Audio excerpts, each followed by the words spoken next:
And now, the SleepHawk Worldwide Podcast. Here are your hosts, Brandon Staton and Tyler Hansbrough. What's up, everybody? Welcome to the SleepHawk Worldwide Podcast. This is Sleep Dog, coming in from Charlotte with a Big Hawk. What's up, everybody? It's the Big Hawk. I'm coming from you live in Chapel Hill. Starting to get nice out, Sleep, and you know what? Starting to play some good basketball, so I'm ready to get back on the pod and talk about it. It's good to be here with you. Hey, listen, I got a good thing when we get to the Duke game. Okay, good mojo. Like all the fans think the season was over. We've been there too. We're on a roll. Heels on a 5-game win streak after win at Miami. Not exactly the worthiest opponent, but did what we were supposed to do and shellacked them. We'll talk about that. We got Virginia Tech on Tuesday. We haven't decided if we're going to publish this on Monday or Tuesday, so it might be today as you're listening. Another subpar opponent that we need to really focus on before Saturday's tilt at Duke, which likely, maybe, possibly, is the winner go home, the NCAA tournament. Heels on 5-game win streak. I think I already said that.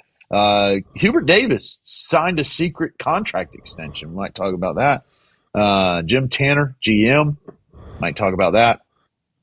And if we have time, there's an ESPN Plus article, which is paid, and Sleep Dog is kind of stupid, man. Sleep Dog will pay for anything. I'm signed up for ESPN Plus, Disney Plus, Paramount Plus, you name it. You got a plus after it. I'm like, man, it must be worth it, right? There's an article of the best teams since 2000. And Sleep Dog vehemently disagrees with the list. We'll talk a little bit about that. Also, maybe we get into it. A lot of chatter about whether they're going to put the Dean Dome off site. A lot of strong opinions about that from very credible people. We might talk about that. So there's plenty to talk about, is what I'm getting at. But we'll start with a recap. Actually, you know what? Before we even get into that, everybody I know is like, Sleep Dog, what are you doing in Charlotte? Why are you in Charlotte, man? Well, guys, if anybody in this podcast knows, it's about as certain as we're Carolina fans as Sleep Dog is a Jonathan Kuminga fan. I bought tickets to the Hornets-Warriors game on January 3rd. Today is March 2nd. As you're listening, it might even be March 3rd. So 2 full months to the day from my time these tickets, bought these tickets. And Jonathan Kuminga sprained his ankle less than 24 hours later on January 4th. Right as we're coming on, I realized that Jonathan Kuminga, who has been out since then, will not play on Monday. I'm probably the only guy there that's there to see Jonathan Kuminga, not Steph Curry. That's why I'm in Charlotte, and ain't a good spot to be in, dude. JK's – maybe I'll meet him. Tyler says I probably shouldn't because he probably won't be that cool. And I don't, and actually Tyler's right. Jonathan Kuminga doesn't know me from a samurai sword. So, anyway, UNC versus Miami, do what we were supposed to do. Big win, double-digit win. Didn't dig ourselves a hole. Let's touch on that, and then we'll get into the rest, Big Hawk. Yeah, so first of all, we've been playing our best basketball all year. And the one thing coming into Miami, obviously, beating Miami. Now we are on a current 5-game win streak. It's our biggest win streak all year. So that is good. Now, why are we winning these games and why are we playing so well right now? A lot of that has to do with the new lineup, the starting rotation. It looks like, all year we've been trying to figure out certain rotations that work, what combination of players, are going to break through and really give us – give the coaching staff a lot of confidence. And I think we found that. And I think we found our best lineup. The best lineup that we went with and we've been starting for the past 5 games is Cadeau, RJ, Drake Powell at the 3 position, Jalen Withers, and Vin Allen Lubin at the 5. And, I think this team, this lineup right here, they have good chemistry. I think that Vin Allen Lubin plays well with RJ and in particular with Cadeau as well. When it comes to, in particular, the high pick and roll, he has really good chemistry with those players. He rolls really hard to the rim. And also the one thing about Van Allen Lubin that he does do is he hangs around the rim. I talked about it on the broadcast when I was working the game, is he's always around the rim and getting kind of clean-up points, whether it's getting loose balls or getting offensive rebounds and going right back up. He takes his time and he has decent touch around the rim. And obviously he's been playing well, but also Jay Witt has been playing well recently too. He's been shooting the ball with more confidence. He's given us a little bit more offensive spark than I actually thought he could, especially, he's kind of had some games where he's 2 or 3 minutes. He's kind of always been in the rotation. Some games, it hasn't got a lot of consistent minutes, but, of recently, Jay Witt has gotten consistent minutes and he's actually produced in those minutes. And this is the most important part of this new lineup and why I like it so much is it moves Drake Powell to his natural position, which is the 3 position. And why that is so important is, one, it provides us with more length and athleticism, which we are a small team. And also it takes Drake Powell away from banging against guys like in Shefflin, those big men, and it really allows him to use his best qualities, whether that's athleticism and use his length, because he's not physically as strong as a lot of the older players or power forwards in college basketball right now. And I think when you put him at that 3 position, those qualities really excel. And we can use that and really get the best out of Drake Powell. And also, he's playing with more confidence and he's playing aggressive. And we're rebounding right now as good as the best we've rebounded all year is in this lineup in these past 5 games. And the big reason is because of Drake Powell moving to that wing position and not having to bang with those guys. And moving on to the other thing I want to talk about coming in here. And yeah, so that's what I want to touch on that. We found our kind of our lineup and our starting lineup. We found that. But you talked about it. Miami is having an awful year. So they're ranked 266th in college basketball coming in here. And they are the worst defensive team in the ACC. I actually think it was a quad 4 game. So, they're 6-23. So, yeah.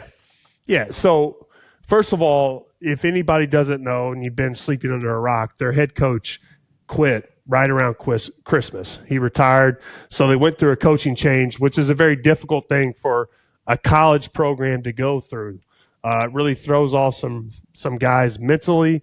As far as, Jim Larinaga recruited a lot of these guys out of the portal.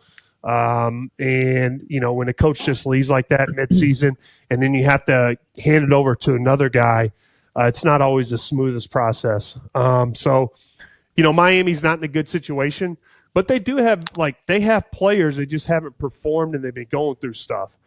But this is a game that, like I said, it doesn't do much for your resume to get into the tournament. But what it does do is if you lose this game, it really kills your resume just because they're so bad. And you can't have a quad 4 loss on your resume and expect to get into the tournament. But, what I saw from the game on Saturday in particular, we've made a lot of improvements. And, I just, kind of like a lot of fans, I was kind of surprised, Sleep. And the big reason for that is because I've been so critical of our half-court sets. I hated our half-court style. And the reason I was so passionate about us having to run is because we wouldn't have to worry about getting into those half-court sets.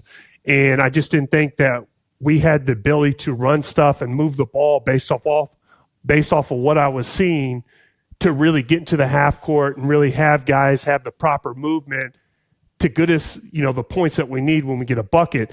I felt like if we got out in transition, it would lead to layups, guys running, and better quality shots. But actually, we're moving the ball as good as we've moved it all year, and it looks like our offense has a lot more structure, and we're actually getting good quality shots. And, I think this new lineup does provide that. And in particular, Lubin is a guy that is setting really good picks. He's rolling to the rim. And especially if you look back at the game, teams are helping off the big so much, especially with an RJ high pick and roll, because they're trying to take away RJ his ability to score, make everything he does difficult, that Lubin's man actually stays in that high pick and roll. But what we're doing is when that pick occurs, Lubin is rolling hard to the rim.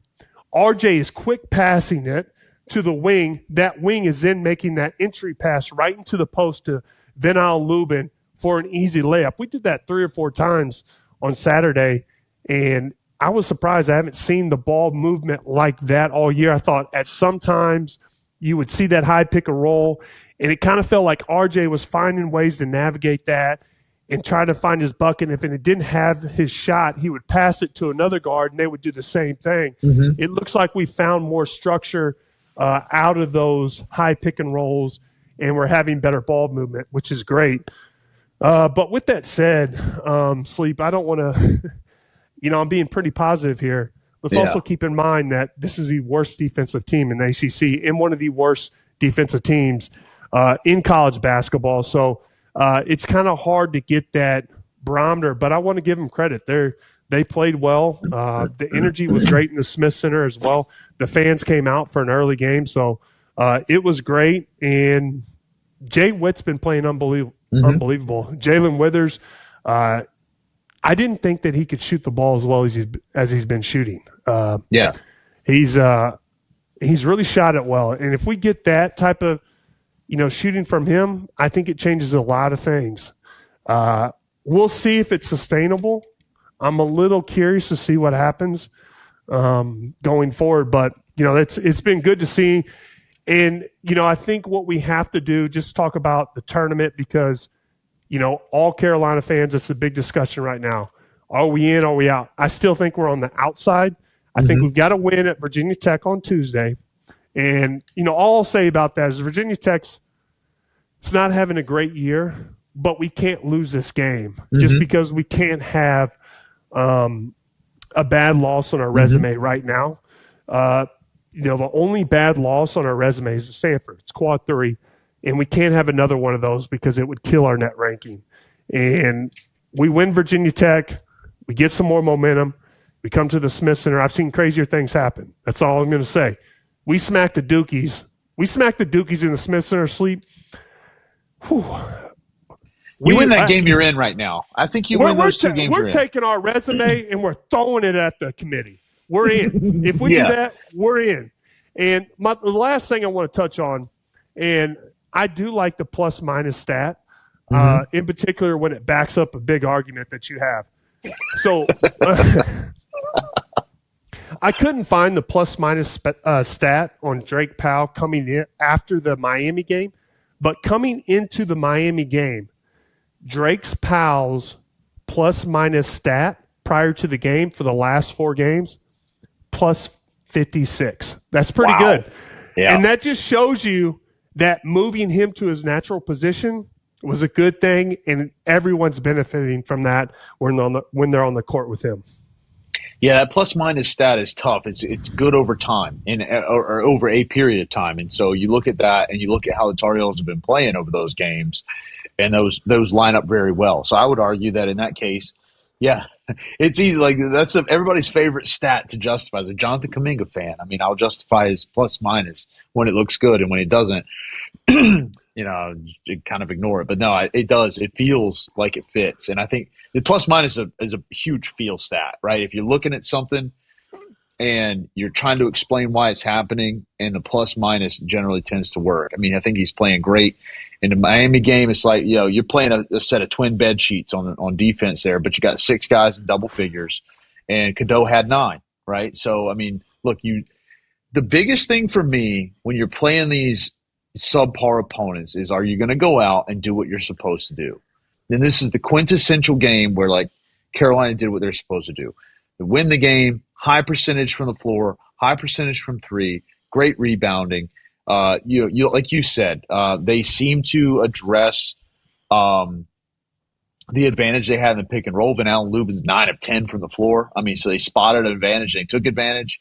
He scored 92 points. Anytime Carolina's scoring in the 90s, like, look, you lose games where you're scoring in the 90s, you're fine with that. So, of course, they didn't lose this, win by almost 20, kind of going away with it.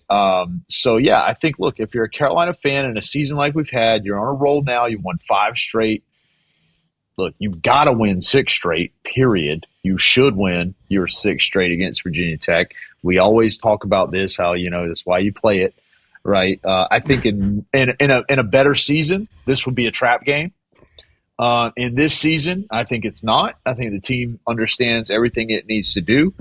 So you go out and you play Virginia Tech and you take care of business, and then you set yourself up against Duke. You got Cooper Flagg just got some sort of eye injury last night.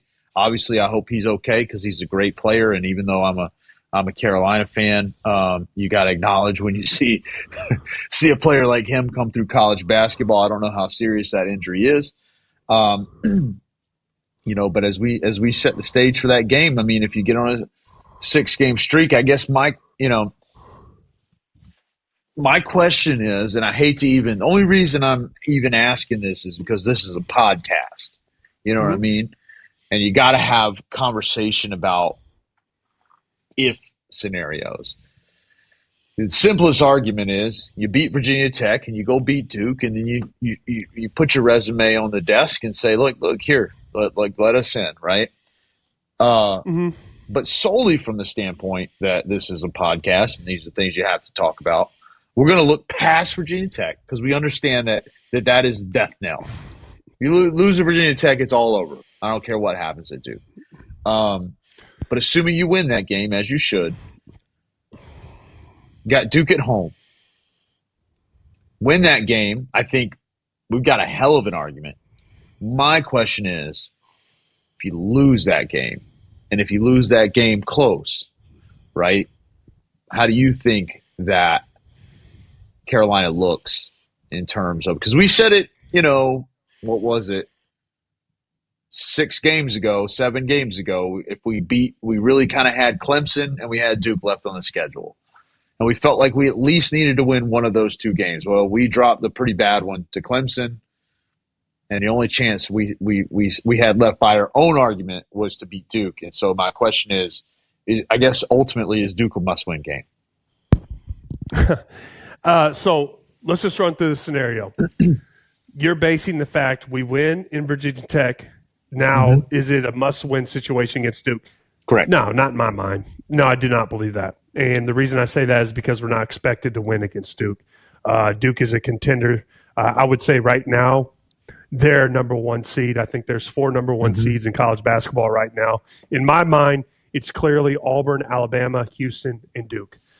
So I do not. And also – I want to say that I don't believe that whether the game is close or it's a blowout, I don't think that should have a big emphasis. But with that said, I think it could, just the optics of it, it could look bad if we got blown out by Duke twice.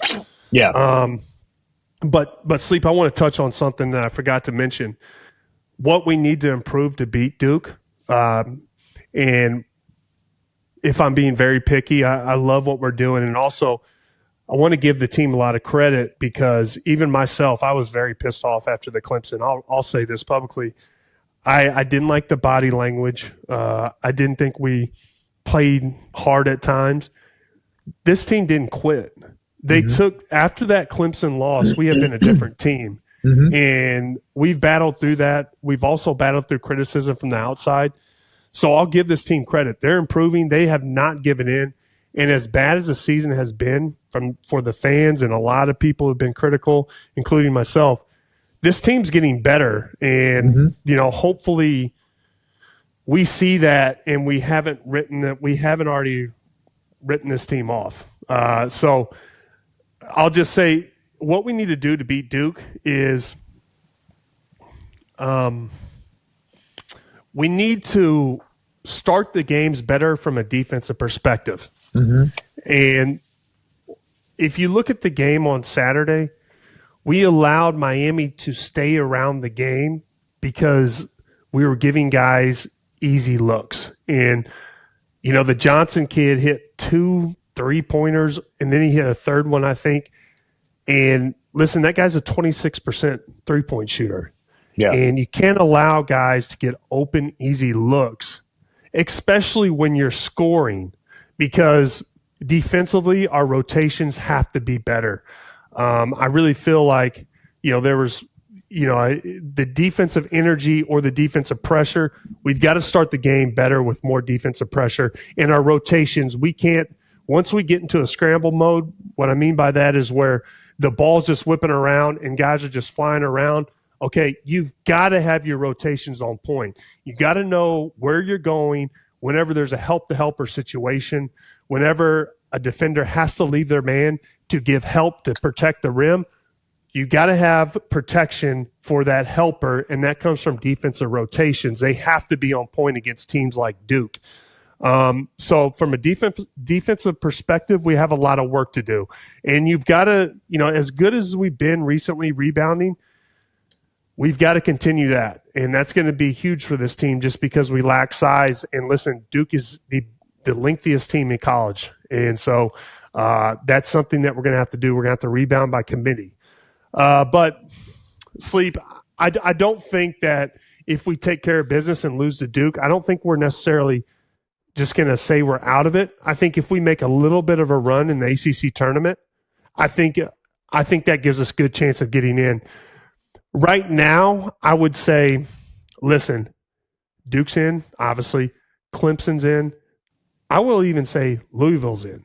Mm-hmm. Now, will They're we top get 25 4? team. Yeah. Will we get 4? Will we be that 4th? I would think so. And, a question I was asked is we're in play for a double bye at the ACC tournament. And some people have said, do you want the double bye? It's like, hell yeah, I want that double bye. You know why I want that double bye? That means because we've won those games and we took care of business and we got that double bye. So I don't think that there's an argument to be had, and hopefully the committee takes this in consideration. We're not going to punish a team for winning and getting a double bye and not having the opportunity to win games. If they're going to put some emphasis on these conference tournaments, which they have in the past, which I absolutely hate the conference tournaments, you got to take that in consideration. You can't punish a team for winning and getting byes in their conference tournament, regardless of how bad their conference is as an overall this year. Well, so here's what I look at. And let's face it, we're Carolina fans, we're Carolina loyalists, we're Carolina, lifers, right? So we're looking for how does Carolina get in, not how do they get out. Okay, so I acknowledge that. Auburn, number 1 team in the country unanimously. Every single number 1 team vote in the last poll. Duke, number 2 in the country. Florida, number 3 in the country. We played all 3 of those guys. All right. Alabama, number 6 in the country right now. We played them. Michigan State, number 8 in the country. We've played them. So we played 5 of the top 10 teams in the country on our schedule. And Duke, we're going to play twice. Okay. So that's 6 games on our schedule of top 10. And they are all legitimate teams. Clemson, number 13, right? They've been on our schedule. Louisville in conference, we played them once. They're a 19. And, Memphis, of course, doesn't count. But, we played serious teams, like legitimate teams. And look, I get that we haven't won any of those games. That's the biggest reason we're having this conversation, period. Yeah. Acknowledge that, right? But the point is as a team that's lost 11 games and to date, and 5 have been against top 10 teams, 7 have been against top 25 teams, like good ones. If you're looking for silver linings, there it is. You can't really explain away some of the other ones. I think I can't even, all the games are jumbling together. The Stanford loss is a tough one. We've lost some tough games, right? Some bad ones. Yeah, but we only have one quad 3 loss, and that's our only bad loss of the whole year. Sleep, you make a great point. The reason why I really like your point is because, listen, if you don't want teams to play cupcakes to start the season, then punish them. When it comes to election time and it becomes a discussion amongst the committee and you want to improve the product of college basketball and provide more entertainment for the fans, then don't have them play D2 schools to start the season. Right. And, I think that is a great way to look at it. And I think they should take that into consideration. And it wasn't that long ago that, when Porter Moser went to Oklahoma played a cupcake schedule to start the season, and they were like 20th. And then the Big 12 came around. They started getting mollywopped, smoked, and they missed the tournament because of their weak pre-conference schedule to start the year. And we didn't duck anybody. We went out to Maui. Heck, we went into to Lawrence. Fog Allen, nobody wins in that place. And that's won. You lost at Kansas. Kansas having a down year, but that's Kansas at Kansas. Yeah. So, I think as you really start to back out, and again, look for angles as to how you're going to justify this argument. We're coming at it from one side. There's no doubt about that, right? But we're good at the right time. Resume is to your point, why you play good games, why you play good teams. I think I personally believe, as someone who has, obviously no experience other than watching this shit on TV, I personally believe you got to play Duke close or better. You got to play them better or win. I think you get credit I think you do get credit if you play them close in this situation. I think you get credit if you play them close. Obviously, you get credit if you win.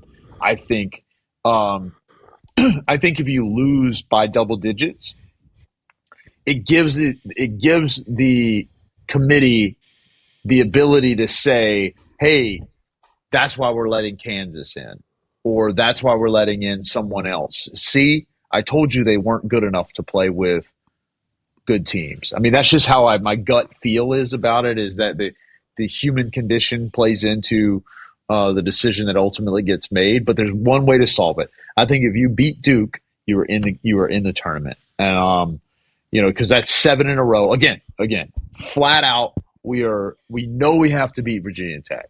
So I'm not looking past Virginia Tech. I'm just assuming that everybody understands that you want to get in the tournament. That's a foregone conclusion. You're on a 7-game win streak. You're playing the best basketball you've played all season, and you're demonstrating to the committee that you've learned from playing against playing a strong schedule has made you a better team, and that's ultimately what if this is all about is in March. Who are the best teams? I think Carolina is, like Bill Self said it about Kansas in a recent statement. That hey, we haven't had the season we wanted. Carolina obviously hasn't had the season we wanted, we expected, we were projected to have. But in seasons like that, I do think that this team is scrappy, man. They haven't quit. And there's a lot to be said for that. So that's kind of where I'm at on it. And, the Duke game is always important. We'll bring them in. They'll be number 2 in the country. And, if you can't get up for that one this year, it's to me, if you're Carolina, the good side of this, and this is the last, I'll shut up after this, is the good thing about these guys coming in where they're at right now. If you're both top 5, top 10 teams, it's easy to get up for that game, right? This one means something to one team and means nothing essentially to the other, except for, I guess they if you're on their side looking at it, it's a pretty surefire way to keep us out of the tournament. But we got to have a chip on our shoulder coming into this one. If you can't get up for this one, you don't deserve to be in the tournament. Yeah, I think that's a great point, Sleep. I think. Go ahead. Sorry. No, I was just saying. Listen, if we want to help our resume, just win out, and I know we've had our opportunities to get some good wins when we put ourselves in this hole, and somehow we're kind of on the cusp. We don't want to leave it up for a lot of debate. We just went out, and I think we're in. Yeah, I agree. Hubert Davis got an extension. If I only have caught up on this on the headline. Speaking of, are we in or are we out?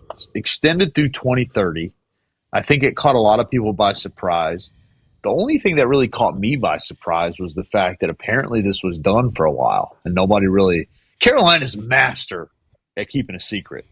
I mean, Benjamin Franklin said 3 can keep a secret if 2 are dead. Well, 2 can keep a secret if only one of them's dead if one of them went to Carolina, because I don't know how they keep this stuff under wraps, but apparently they did, and maybe I'm wrong about this altogether, but I feel like I read that. Coach Williams came out, acknowledged the move. Look, the only thing that can be said about Hubert Davis is, do Carolina fans kind of wish the 4 years had gone better so far? Yeah, sure. But the other thing is the 2 years that have gone well have gone great. And college basketball is a shifting landscape. And I think, dude, the biggest thing I thought where I was like, all right, like, he gets it. And listen, you can say things that I just have no business saying. But where I was sold on the move was when he acknowledged that we needed a GM, which we went out and got. I personally think that the game is just changing, and what I was excited to see from Hubert is a flat-out acknowledgement of that. And even if this whole situation blows up and it's not the right move, it's not the right people, we keep losing, whatever. Not that we're losing, right? Yeah. I think that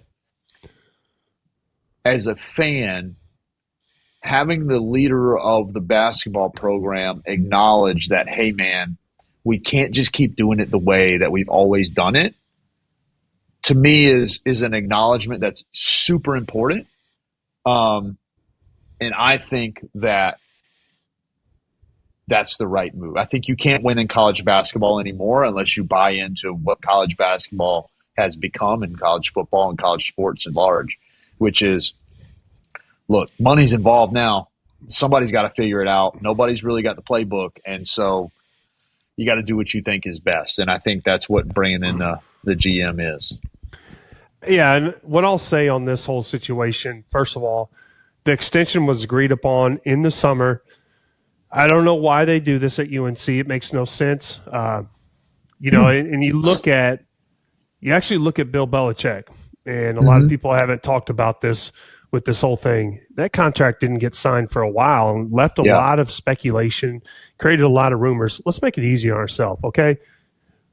When you agree to an extension in the summer, get that thing fired up and signed in the summer when you guys make that agreement, then make it public so we don't have to deal with all these rumors and speculation from the outside. It just ends it.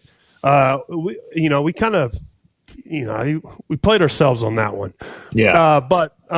Listen, the extension, care what you say, it has been peaks and valleys. It's been a roller coaster. I mean, national championship game first year, out of the tournament, a lot of drama, preseason number 1. It's that whole season, the debacle. Then last year, won the ACC Coach of the Year, ACC Player of the Year, number 1 seed, losing the Sweet 16.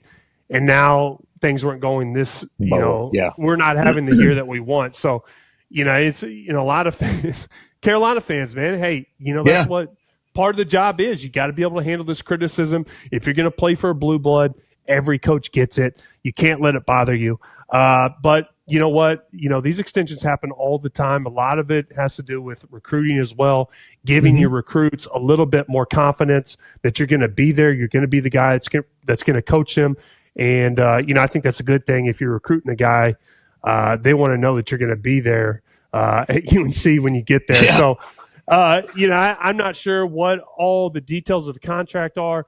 buyout. But I will say I know that Hubert's contract, what he makes currently base wise, is nothing compared to what the other coach in the ACC makes. It's kind of like shocking a little bit. But extension. It's going to give him a little more security and recruits and stuff like that. I think it's a good thing. I don't know what everyone else thinks about it, but the GM situation, I thought we should have been a little more proactive on this. I think, maybe this could have happened, maybe a year or two ago. Mm-hmm. John Shire was kind of the first person to really go out there and get a GM.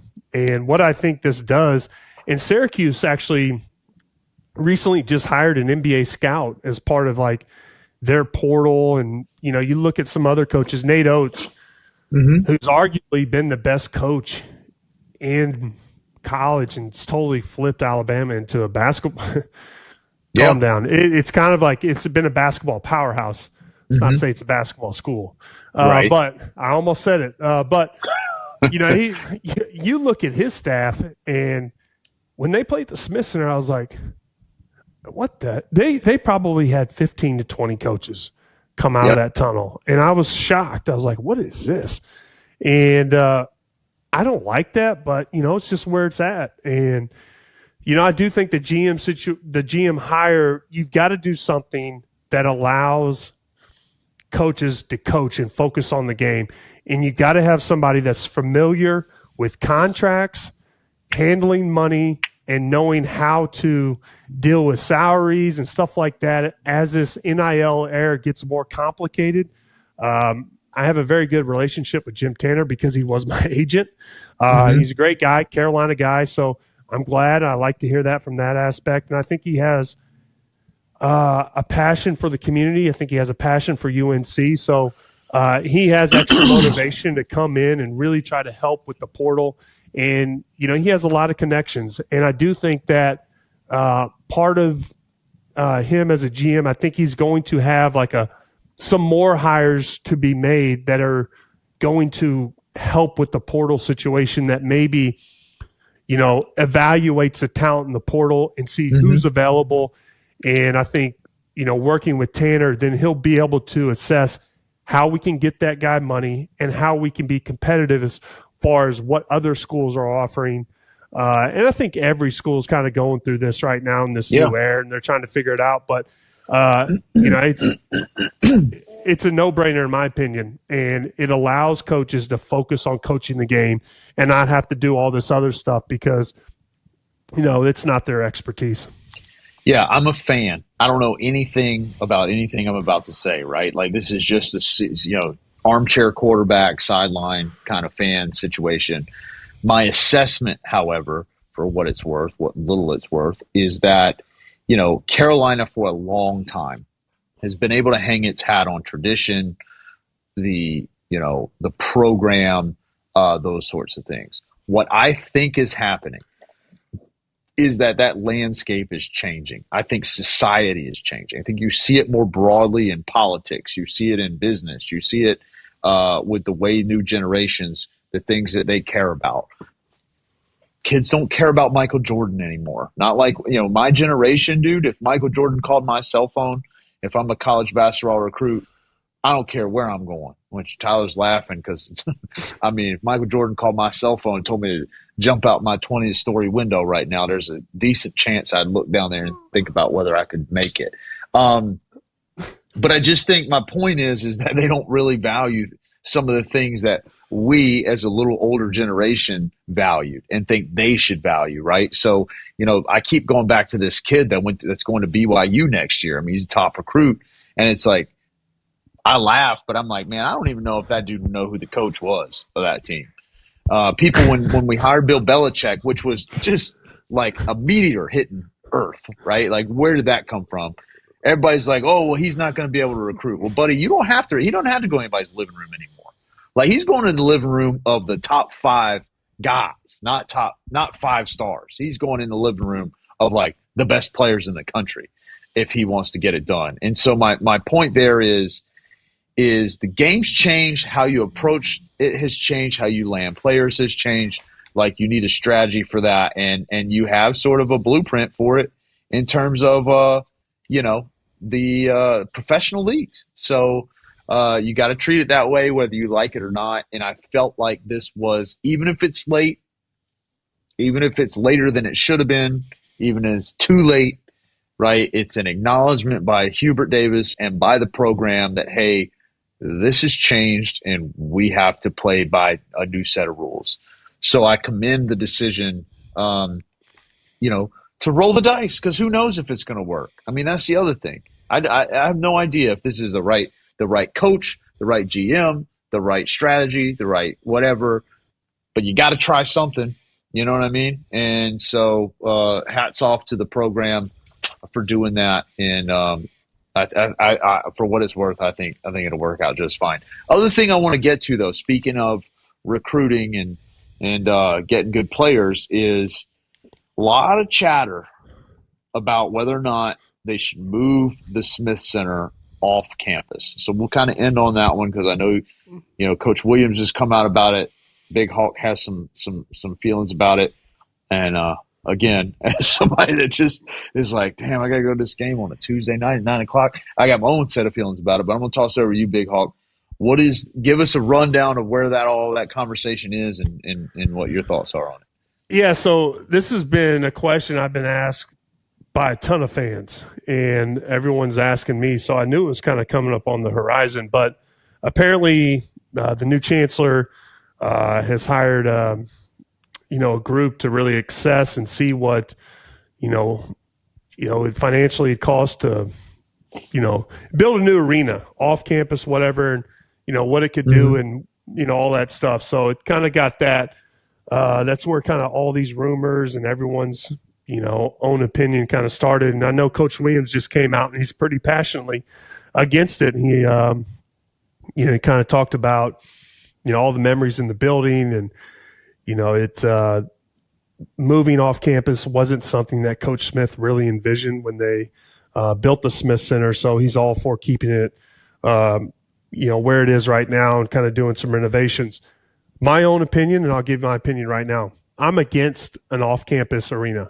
First of all, off-campus arenas are not great. They do not give a home environment. Look at PNC. That's right off campus. Doesn't feel like a college atmosphere, does it? They share the arena. That's eventually going to happen to make more money. The only really off-campus arena, Rupp, I'd have to look to see how far off campus that is from Kentucky, if it is, but decent. I mean, it's a pretty good crowd. Big Blue Nation, maybe dumb as hell, but they're a great atmosphere. I'll also say we have one of the prettiest campuses in America. I think it's absolutely beautiful. And I think it's always a great thing when the college kids have the ability to walk to the arena and have quick access, and they don't have to get in a car and drive off campus. I think we've got to cater to the students, and I think moving off campus would take that ability away. And at the end of the day, there's so much going on in college basketball landscape, and it's moving so fast. At times, I'm sitting here wondering if we're even making this product even better. And it was a beautiful thing. And a big part of that has to do with the atmosphere, the fans, the passion. And I just feel like moving off campus kind of takes away from, making it a little bit less connected to the university. And I think a lot of these changes in the NIL era, it's all been about financial. I think it's got to be right there at the Smith Center. Keep it where it is. Let the students walk over there and figure out, how can we make this place better? How can we make this place an electric atmosphere? We can make it happen. And listen, if you look at the state game, the fans were great. And you know what they did? They said, you know what? If you have to drive to the arena, don't come. Students, whoever, walk here. Yep. We'll let you in. We'll put you down at the lower bowl. And you know what? It was great. It was a great atmosphere. They talked about it after the game. If you move that arena off campus, no one's at that game. And that's my argument, Sleep. And so, man, that's the big challenge, man. Is I would love nothing more than to keep it on campus. Just keep it where it is. Just modernize it. Getting students closer to the floor. Like all the arguments about the money is down there on the floor, the legacy seats, and all that sort of stuff, and sort of prevent maybe more of the student atmosphere. Like I think that the stadium needs the renovation badly. The reality to me, there's the nostalgia. I agree with everything you just said. It all is absolutely spot on in principle. But the reality is the people that can buy the tickets, that put the money back into basketball, right? And again, you see a lot. We talked about this earlier with Alabama and stuff. Football money is an incredible thing. We're starting to see it already, and it's a great thing for the school and the university.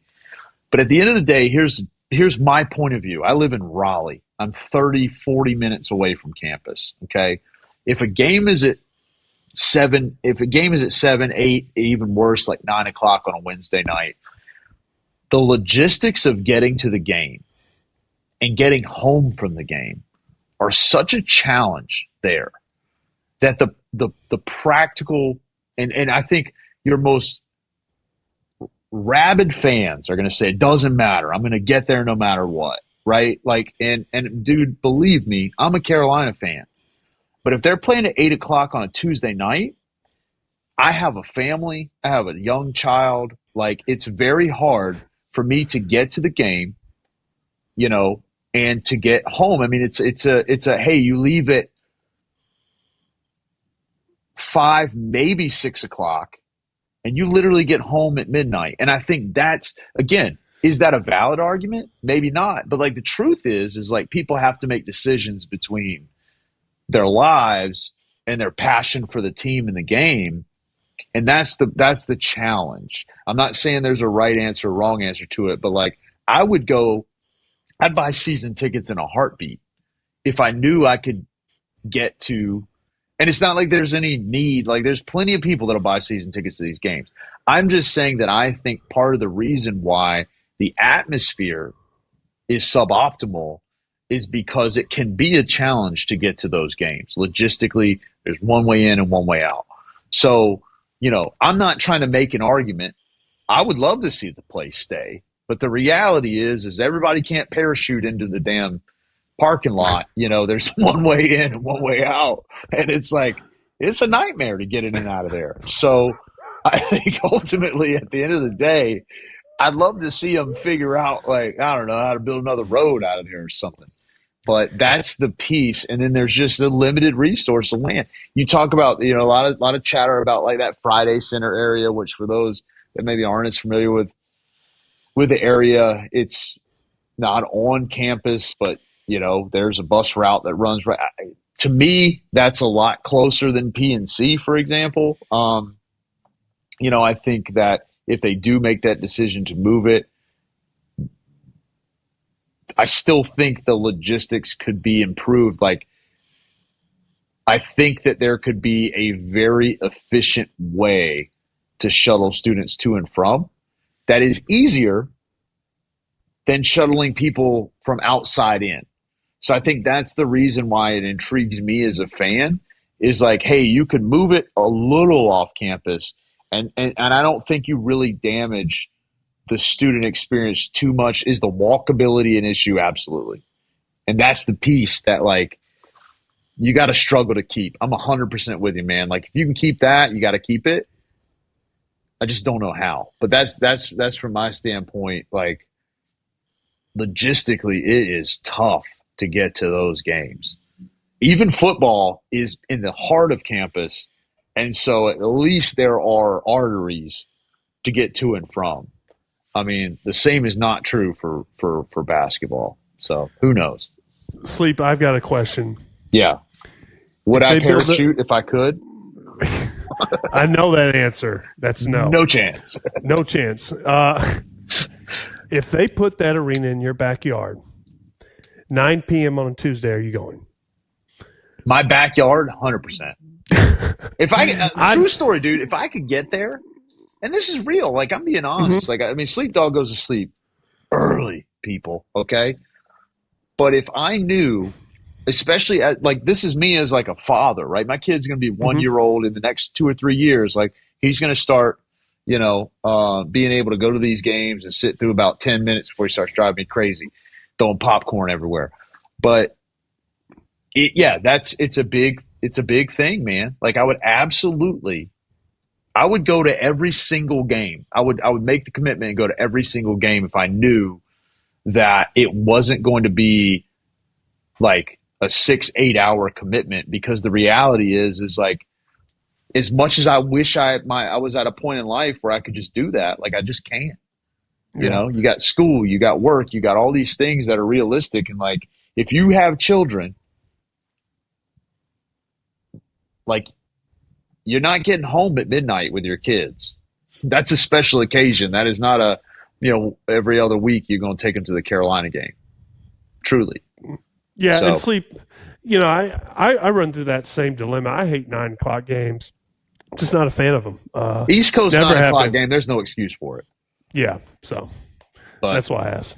Well, we'll see, man. I look, at the end of the day, the only thing I really care about, it ain't about Brandon, right? It's not about me.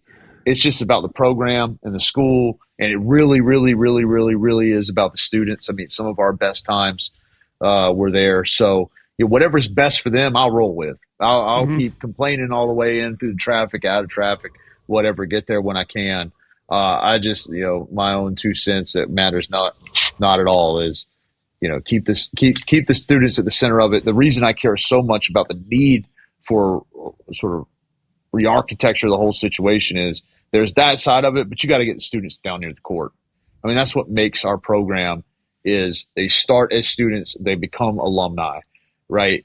The only downside I have of the whole Carolina experience is it's unacceptable this day and age to have your students, so removed from the court, man. They've earned the right to, especially as hard as it is to get in that school now, it's even harder to get close to the floor, So I hope they can figure out, as something as best they can to sort of satisfy everybody. But and Sleep, I'll just say I'm with you on that. I think I would love to see, students have better access to the games and figure a way to make it more for the students. I'm with you on that. I think we got to figure that out. And also, it's I think overall, I think generally outside of the people that are sitting in those seats, I think that's I think everyone be on the same page with you. 100%. Yeah. I mean, there's a lot of people that give in a lot of money, a lot of tradition there. There's a lot of historical stuff. I'm not taking away from the people that sit in those seats. Okay. I can go buy a seat on courtside whenever I want. I'm fortunate to be in that position in my life, right? Cool. Great. Whatever. Who cares? But like at the end of the day, it's the same people sitting in those seats every game. And like the environment suffers because of that. Like, look, if you put a luxury box up there, I'll sit up there. You let them kids go nuts all night. Had 6-8, they got 18 airplane bottles in their waistline. Like, fine, whatever, man. Like, we do the atmosphere starts with the students. That's what I'll say. And everybody else is fueled off of that. So we'll see what happens. I think they're a long way from a final decision on it, but it'll be interesting to see where it goes. We managed to get a long way here, man. What Duke, man, we got to take them down. Trying to think, we got anything else? You got anything else, Big Hawk? Stay safe. Stay safe.